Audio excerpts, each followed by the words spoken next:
Welcome to Virupakshi news channel. ఈరోజు వార్తల్లోని ముఖ్యాంశాలు. వార్తలు చదువుతున్నది ఆర్కే శ్రీనివాస్. ఆఖరి అమృత స్థానం ప్రయాగరాజ్కు 1 కోటి మందికి పైగా భక్తులు. భక్తుల రద్దీని దృష్టిలో ఉంచుకుని అత్యవసర నిత్యావసర సర్వీసులకు చెందిన వాహనాలను మాత్రమే అనుమతించనున్నారు. కాబట్టి ప్రయాగరాజ్కు వచ్చే యాత్రిక భక్తులంతా ఈ మార్గదర్శకాలను తూచా తప్పక పాటించాలని అధికారులకు సహకరించవలసిన పరిస్థితి నెలకొందని ప్రభుత్వం కోరింది.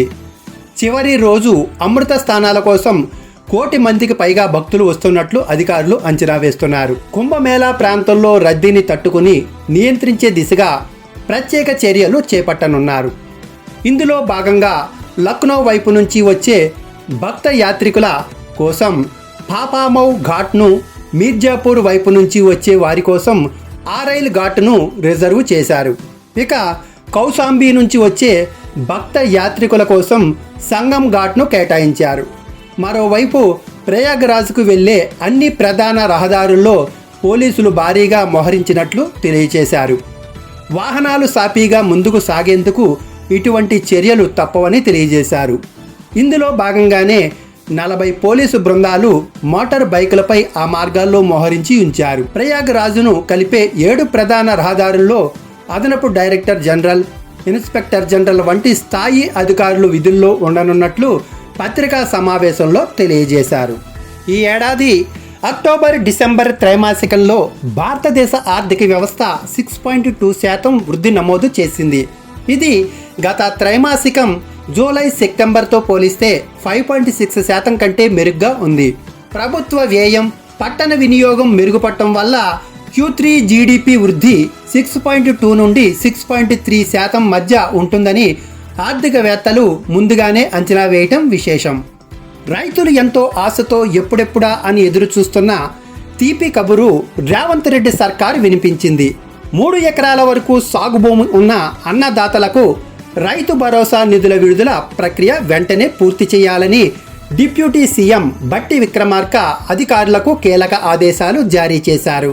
ఈరోజు శుక్రవారం ఉదయం ప్రజాభవన్లో స్పెషల్ చీఫ్ సెక్రటరీ రామకృష్ణారావు, వ్యవసాయ శాఖ principal secretary Raghunandana Rao, director Gopi సహా ఆర్థిక, వ్యవసాయ శాఖల అధికారులతో బట్టి విక్రమార్క సమీక్షా సమావేశాన్ని నిర్వహించిన అనంతరం బట్టి విక్రమార్క ఆదేశాలు జారీ వివరాలను పత్రికాముఖంగా తెలియజేశారు. ఆంధ్రప్రదేశ్ బడ్జెట్లో హైలైట్స్. ఆ 3 పథకాలపై శుభవార్త.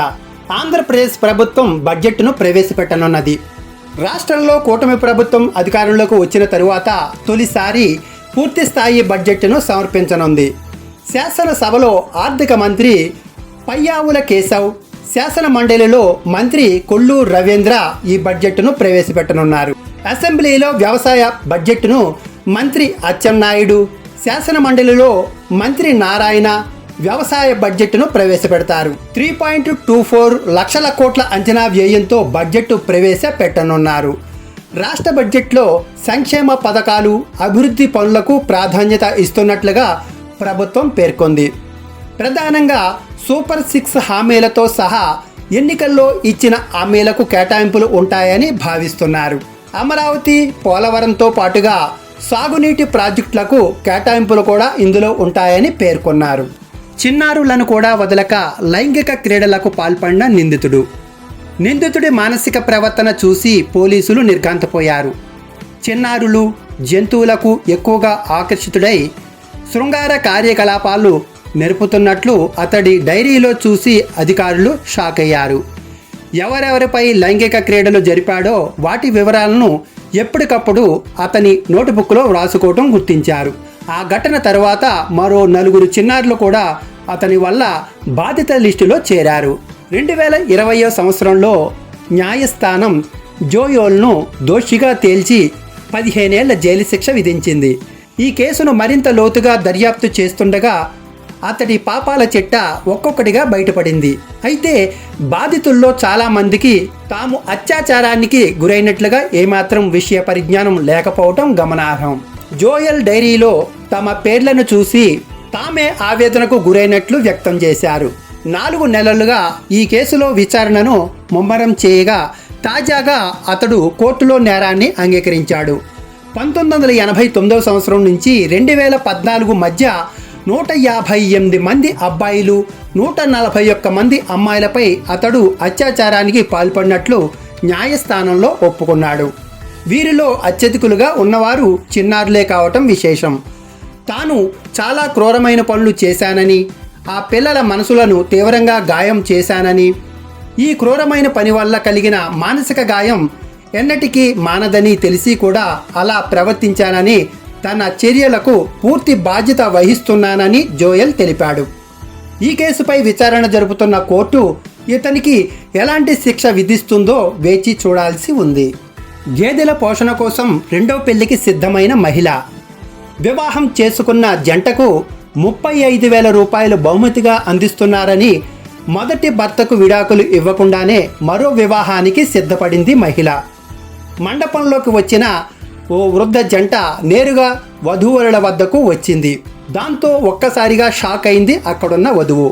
తమ కోడలు తమ కొడుక్కి విడాకులు ఇవ్వకుండా రెండో పెళ్లి చేసుకుంటోందంటూ వృద్ధ జంట పోలీసులకు ఫిర్యాదు చేసింది. అక్కడికి చేరుకున్న పోలీసులు ఆ జంటను అదుపులోనికి తీసుకుని విచారించారు. విచారణలో ఆమె నూర్ మహమ్మద్ అనే వ్యక్తిని 3 ఏళ్ల క్రితం వివాహం చేసుకున్నట్లు తెలిసింది. అయితే తరువాత కుటుంబ సమస్యల కారణంగా విడాకుల కోసం కోర్టును ఆశ్రయించినట్లు కూడా వారు పేర్కొన్నారు. పోసాని కృష్ణమురళికి 14 రోజుల రిమాండ్. పోసాన కృష్ణమురళి రాజకీయ పార్టీల పట్ల, సినీ అభిమానుల పట్ల కులాల మధ్య విద్వేషాలు, వైషమ్యాలు రెచ్చగొట్టేలా వ్యవహరించిన పలు క్రిమినల్ నేరాలకు గాను వైసీపీ నేత, సినీ నటుడు పోసాని కృష్ణమురళికి 14 రోజుల రిమాండ్ విధించింది అన్నమయ్య జిల్లా రైల్వే కోడూరు న్యాయస్థానం. గురువారం రాత్రి 9:30 నుంచి శుక్రవారం రోజు ఉదయం 5 గంటల వరకు రెండు పక్షాల మధ్య సుదీర్ఘ వాదోపవాదాలు కొనసాగాయి. ఈ నేపథ్యంలో మార్చి 12 తారీఖు వరకు పోసాని కృష్ణమురళి రిమాండులోనే ఉండనున్నారు. ఆయనను ప్రస్తుతం రాజంపేట సబ్ జైలుకు తరలించారు. భవిష్యత్తులో ఏపీలో రాబోయే మార్పులు చెప్పిన డిప్యూటీ సీఎం పవన్ కళ్యాణ్ 2025-2026 సంవత్సరానికి సంబంధించిన రాష్ట్ర బడ్జెట్ను ఆర్థిక మంత్రి పయ్యావుల కేశవ్ శుక్రవారం ఏపీ అసెంబ్లీలో ప్రవేశపెట్టారు. ఈ నేపథ్యంలో ఈ బడ్జెట్పై డిప్యూటీ సీఎం పవన్ కళ్యాణ్ అమరావతిలో స్వయంగా స్పందించి మాట్లాడారు. ఈ బడ్జెట్ సంక్షేమం, సుస్థిర అభివృద్ధిని లక్ష్యంగా పెట్టుకుని ముందుకు వెళ్తోందని ఈ సందర్భంగా స్పష్టం చేశారు. అందుకు అనుగుణంగా కేటాయింపులు కూడా ఉన్నాయి అని తెలియజేశారు. గత హయాంలోని వైసీపీ ప్రభుత్వం రాష్ట్ర ఆర్థిక వ్యవస్థను కుప్పకూల్చి అస్తవ్యస్తం చేసిందని విమర్శించారు. ముఖ్యమంత్రి నారా చంద్రబాబు నాయుడు నేతృత్వంలో కూటమి ప్రభుత్వం ఆర్థిక క్రమశిక్షణతో మెలుగుతూ రెవెన్యూ పరమైన లోటు, ద్రవ్య లోటు తగ్గించే చర్యలకు పూనుకుందని వివరించారు. రాష్ట్రంలోని అన్ని వర్గాలకు చెందిన ప్రజల భవిష్యత్తుకు గ్యారంటీ భరోసా ఇచ్చేలా వారి అభివృద్ధికి బాటలు వేసేదిగా ఎప్పటి బడ్జెట్ ఉంటుందని ఆయన పత్రికాముఖంగా వివరణ ఇచ్చారు.